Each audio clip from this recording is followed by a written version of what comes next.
Earl hadn't stopped for anyone in years, but when a barefoot girl stepped out of the dust near Winslow, something made him tap the brakes. The truck shuddered as it rolled to a stop on the gravel shoulder just beyond the weather-worn gas station. Wind carried fine red dust in lazy swirls, brushing against the dry husks of yucca plants and fluttering the edges of a faded Route 66 Souvenirs banner that hung limply from a bent metal pole. The sun, low and bleeding orange across the horizon, cast long shadows from the old motel sign, half lit with the word sleep, blinking and failing in intervals. Earl cut the ignition. The old Chevy wheezed in relief, engine ticking down like a kettle left too long on the stove. He watched through the cracked windshield as the girl moved, slow but certain, like someone who'd been walking longer than she meant to. Her jacket flapped in the wind, too thin for this kind of cold, and her jeans were torn at both knees, crusted with desert grit. She wore no shoes. Her feet were raw, swollen pink where skin met sand. He didn't move until she reached the passenger side, stopped a foot away from the door. "Please," she said, voice ragged, "anywhere not here." Earl stared at her through the dust-streaked window. Mo's voice came back to him like a warning bell from the past. "Helping strangers at sunset? That's when stories start going sideways." The door creaked as he pushed it open, boots landing in the gravel. She stepped back, but didn't run. "You all right?" he asked. She nodded too fast. "I'm fine. Just tired." "You look more than tired. I just need a ride. I'll be quiet, I swear." Earl looked her over. The girl was barely out of her 20s, though the lines around her mouth said she'd lived harder than her age. Her lips were dry and cracked. A smear of dirt traced one cheekbone. She hugged herself like she didn't trust the air. Behind them, the gas station buzzed with the hum of old neon. Mo stood just inside the office, behind a counter full of Slim Jims and dusty postcards. He raised his eyebrows at Earl, then glanced at the girl. The look wasn't angry, just weary. Earl turned back to her. "What's your name?" She hesitated. "Jenny." "Just Jenny? Does it matter?" He thought about that for a moment. "No, I guess it don't." Jenny swayed slightly on her blistered feet. Earl sighed, rubbed a hand over his beard, and opened the truck door. "Well, if you're gonna keel over, best you do it sitting down." She didn't wait for a second invite. She climbed in, wincing as she tucked her feet beneath her.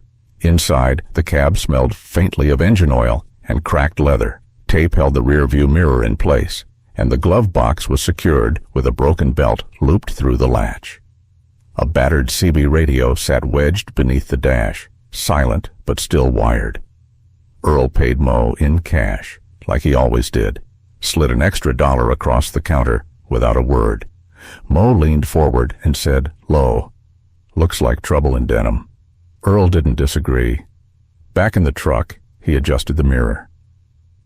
Jenny sat with her arms wrapped tightly around her knees, staring at the floor mat like it held the answer to something unspeakable. The truck groaned as he started the engine, tires crunching back onto the road. They drove west toward the setting sun. The silence stretched long and heavy between them. Eagle's "Take It Easy" drifted through the old radio, faint and warbled, like a memory half recalled. Earl glanced at the paper map spread over the passenger footwell, creased, coffee-stained, and still more trustworthy than anything a phone could tell him. A gust of wind shook the truck. Earl squinted into the light. Desert rolled out on either side, red and endless. They passed a wrecked billboard advertising a long-closed frontier museum, the paint flaking off to reveal rusted metal beneath. Jenny shifted slightly. He saw her wince. Without a word, he reached behind the seat and pulled out an old thermos. Passed it across. She took it with both hands but didn't speak. Just drank, then set it in her lap like it might vanish if she let go. Earl noticed something then, a glint from the pocket of her jacket. A silver necklace, half buried in lint and fray, caught the dying sunlight. He didn't ask. The road narrowed, dipped into a dry wash. They crossed a one-lane bridge that rattled beneath the weight of the Chevy. Jenny's head drooped sideways. Sleep took her in pieces. First her shoulders slackened, then her hands loosened on the thermos. Finally, her breath steadied.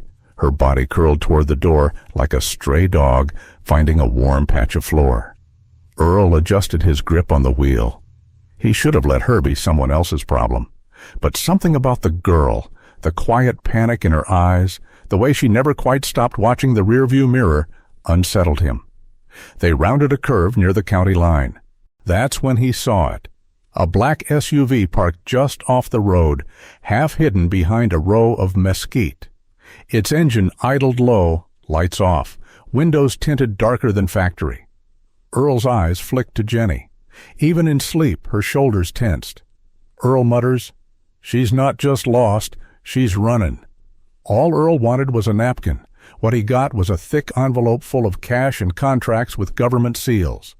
The diner buzzed with tired fluorescent lights and the low clink of silverware on ceramic. Outside, a soft rain had started to fall, turning the windshield of Earl's truck into a canvas of slow-moving streaks. Inside, warmth radiated from the kitchen, and the smell of turkey gravy lingered in the air like a promise. The windows fogged gently, muting the neon open sign that buzzed above the entrance. Earl sat across from Jenny in a red vinyl booth, his back to the window. Jenny faced the door, posture tight, hands clasped beneath the table. Neither spoke. A waitress with gray curls and the kind of soft voice that came from years of smoking placed a chipped coffee cup in front of Earl and called him Han without looking at him too hard. He ordered meatloaf with mashed potatoes. Jenny asked for hot tea and nothing else. The place was nearly empty. A young couple in hoodies huddled in the corner booth, whispering over pancakes.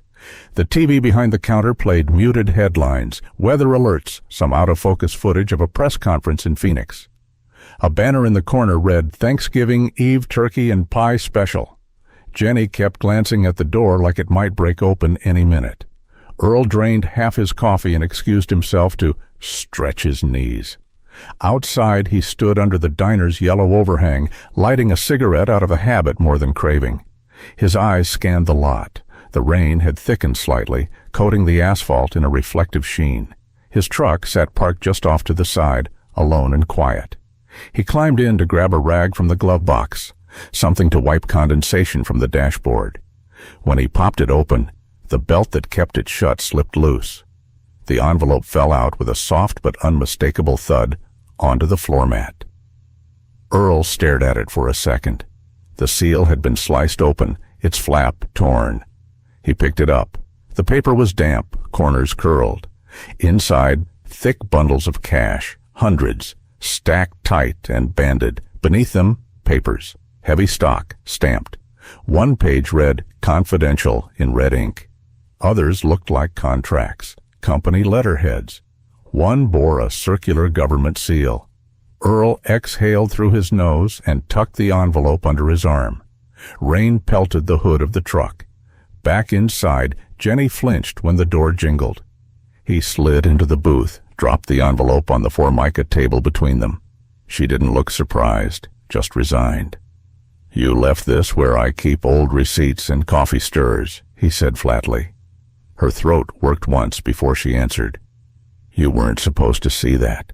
"Yeah, well, napkin emergency." She reached for it, but he laid a hand over the envelope. "You want to explain this?" Jenny stared at him for a long moment. "It's leverage," she said quietly. "For what?" "For staying alive." Earl studied her. "You rob a bank?" "No, it's not like that." "You running from the law?" "I didn't break anything." Her voice broke slightly. "I just took what I could. I had to." Earl didn't respond right away. He sipped his coffee. "I should probably drop you off at the next station." "I know?" They sat like that, the rain picking up speed outside.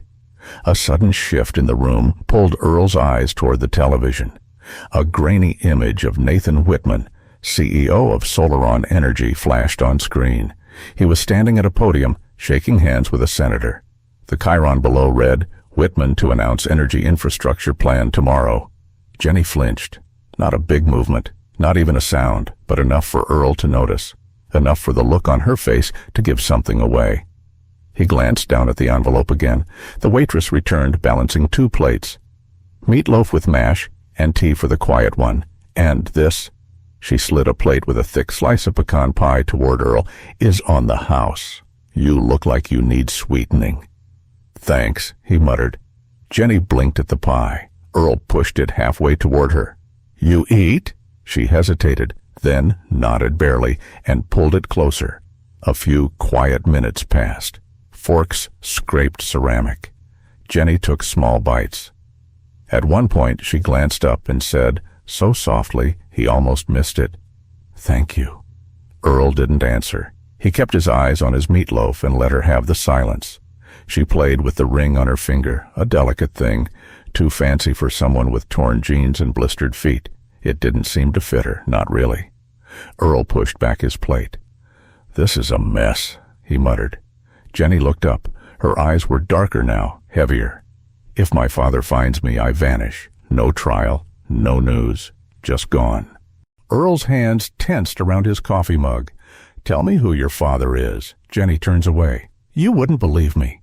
When helicopters return to Arizona skies, it usually means wildfire season, not whatever's chasing Jenny Claire." The road had narrowed to a ribbon of cracked asphalt, bordered by silhouettes of cactus and towering red rock formations.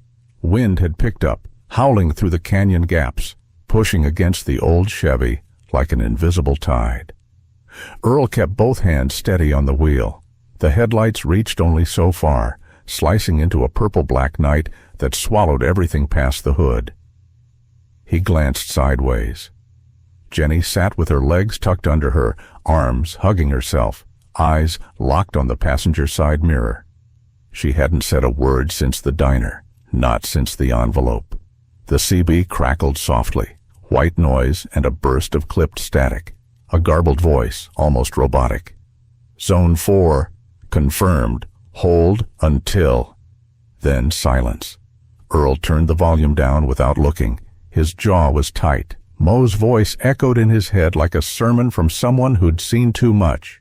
"You bring strangers into your truck, you better be ready to carry their mess too." The radio hissed once, then went dead again. Jenny stirred. "We can't keep driving forever," Earl grunted. "Wasn't planning to."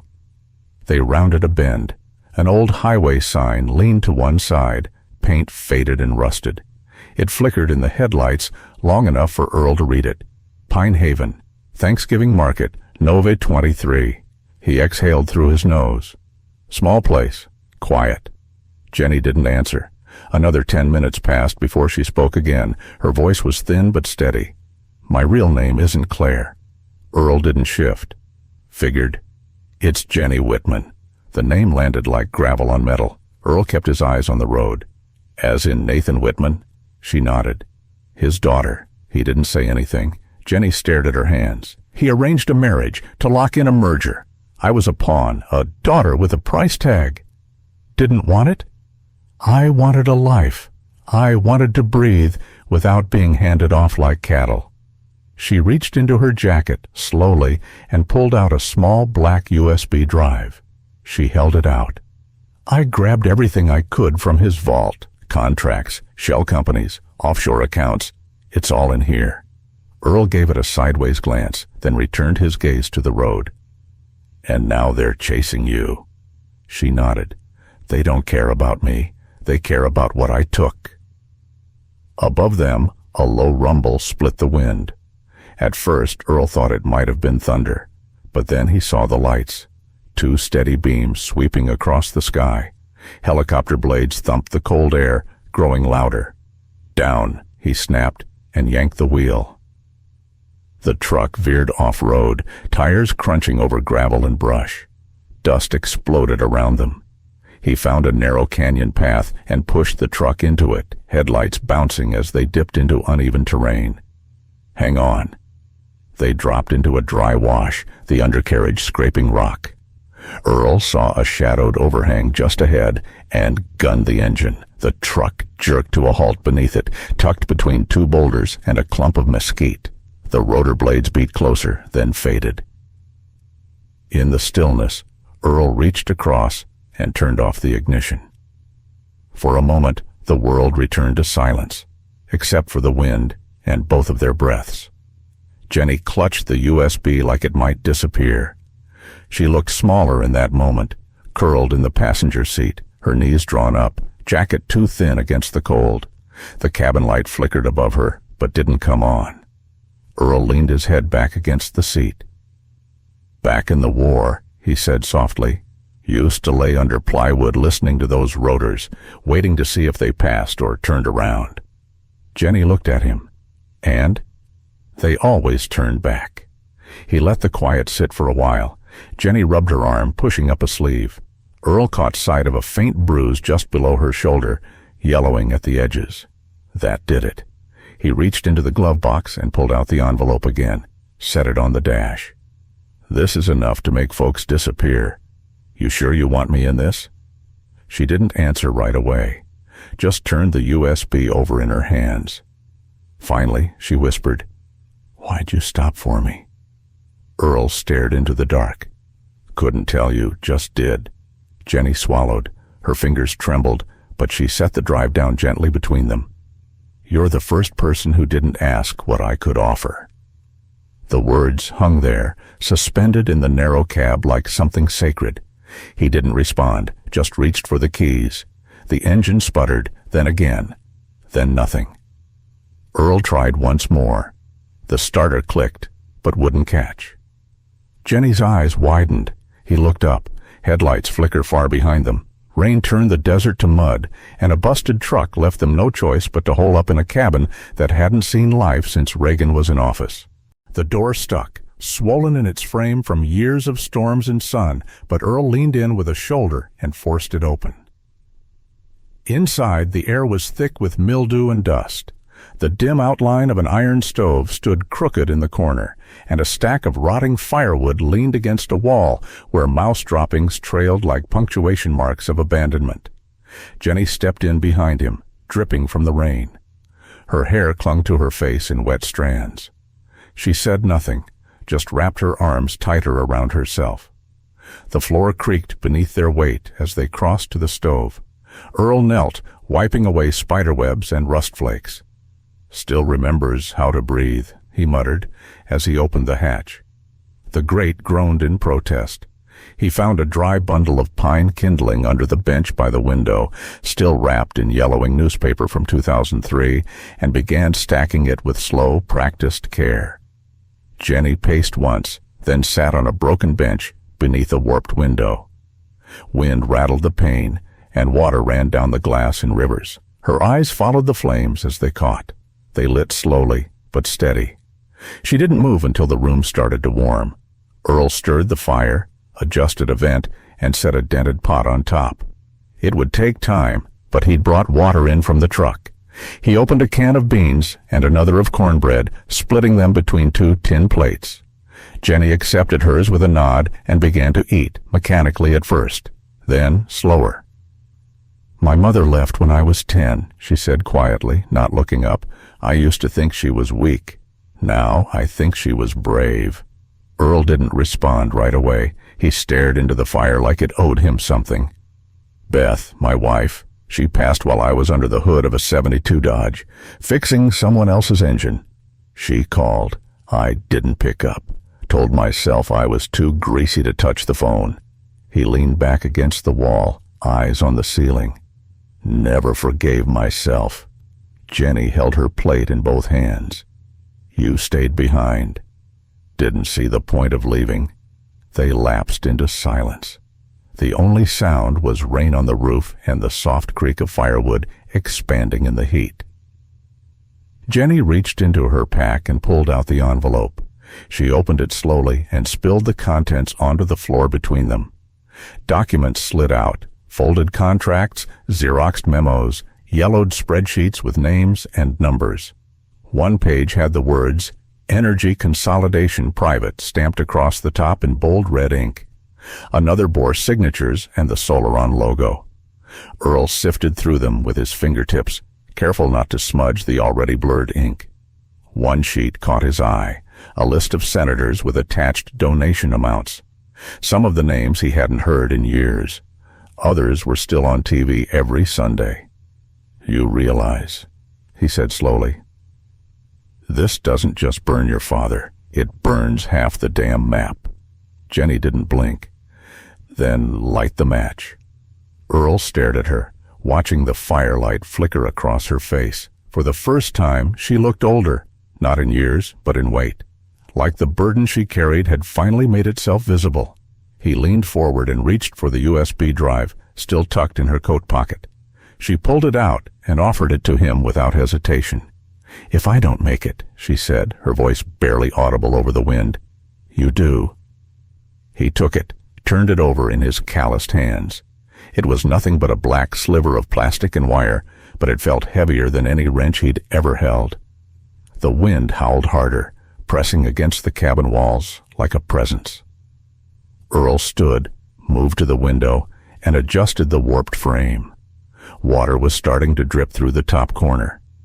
He found a rag, stuffed it into the gap.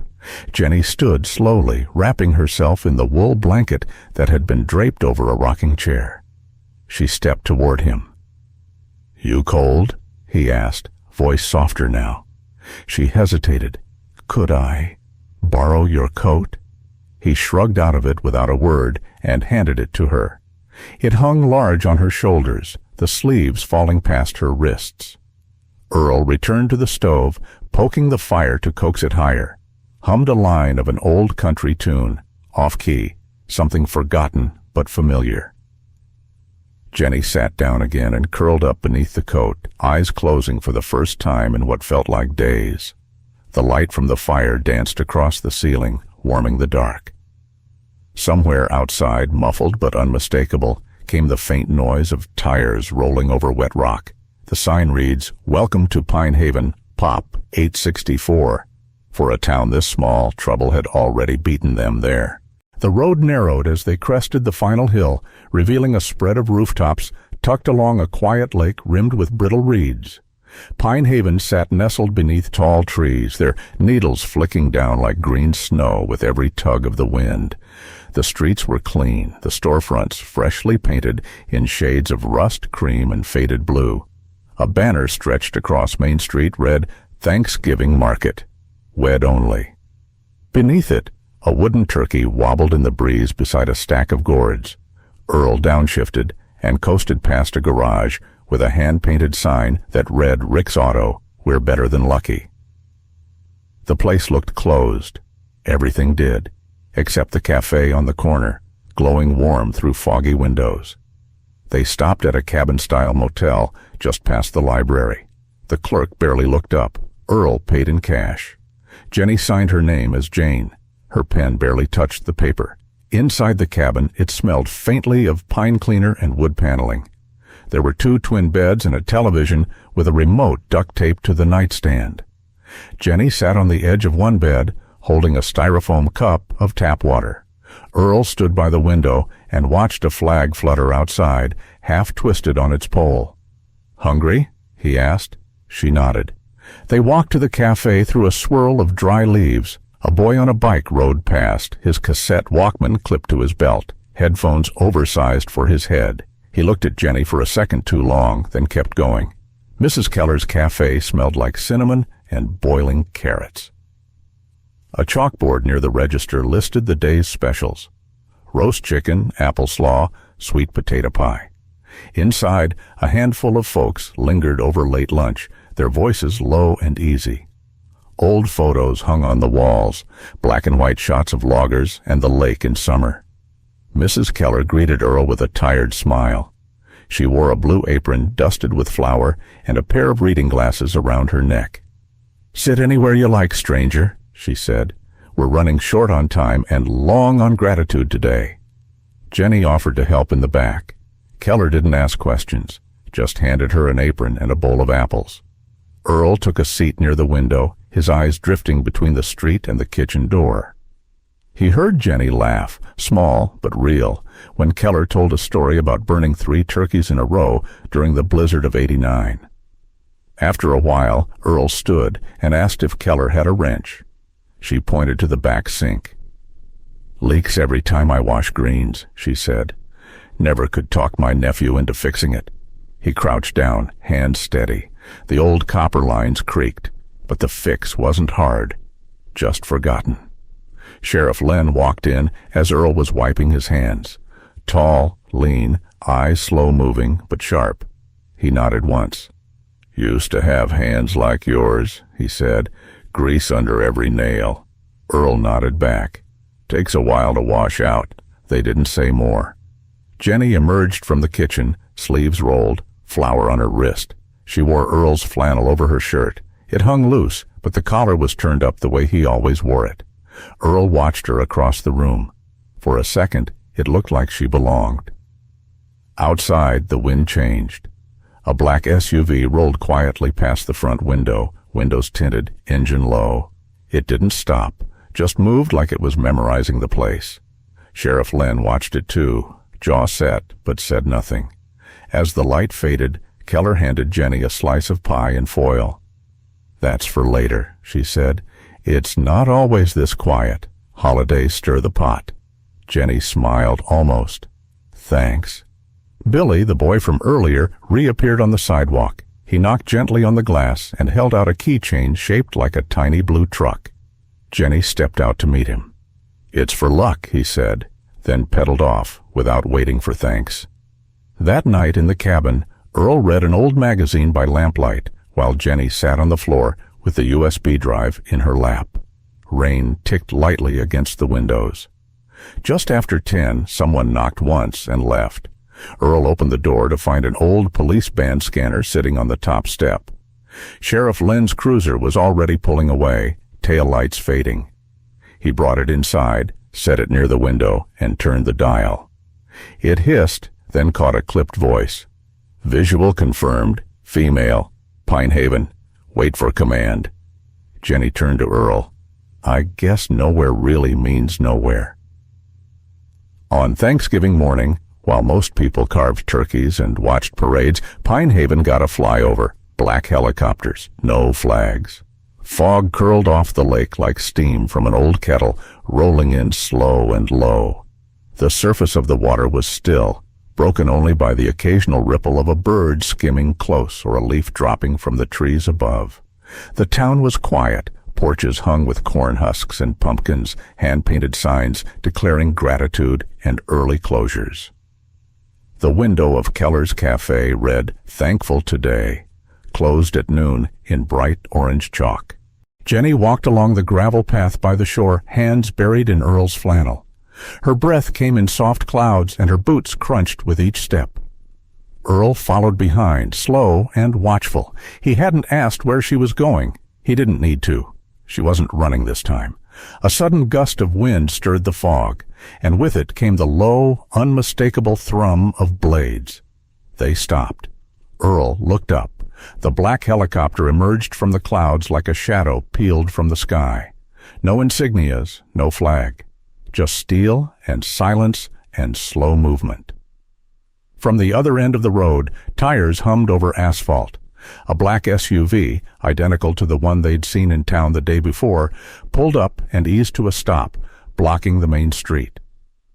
The doors opened. 3 men in dark suits stepped out, crisp and calm, hands visible, but not relaxed. Jenny turned, eyes locked, her shoulders squared. Earl stepped beside her. "Miss Whitman," the tallest of the men said, voice smooth as polished marble. "We'd like to speak with you." "Not here," Earl said flatly. "We have no intention of causing a disturbance," the man replied. "You've made this unnecessarily public."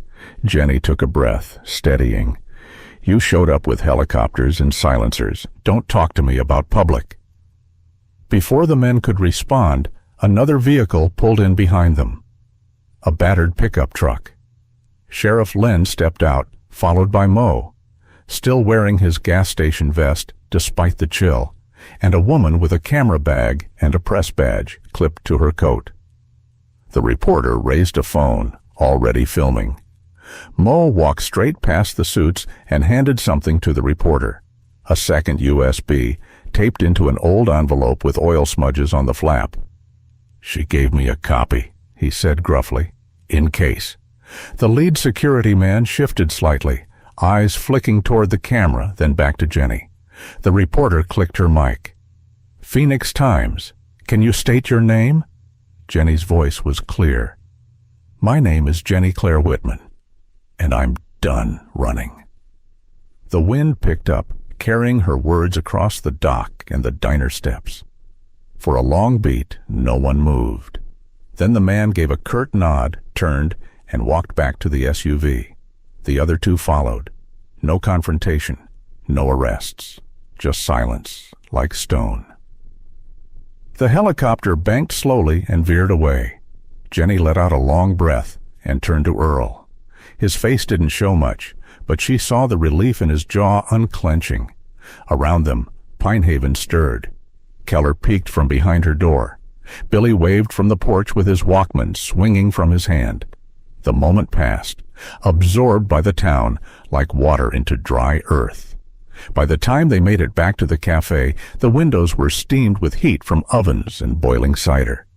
Inside, Mrs. Keller placed 2 plates on the counter without a word.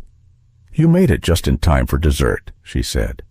Jenny and Earl sat, shoulders almost touching, hands curled around warm coffee cups. Steam drifted upward, catching the golden morning light. Outside, a few kids tossed leaves into the air. The world felt different, but only just. Jenny looked over at Earl, eyes bright, voice trembling. "You gave me freedom. I want to give you a place to belong." On a quiet Thanksgiving morning, in a town most maps forget, one man's simple choice to stop became something far greater. What began as a silent ride through dust and doubt became a bond forged in firelight, truth, and trust. Sometimes the people we're told to avoid are the very ones sent to help us find our way. Kindness, when given without condition, has a way of echoing back, stronger, clearer, and often just in time. Like a porch light left on for someone lost in the dark, the smallest act of grace can guide us all the way home.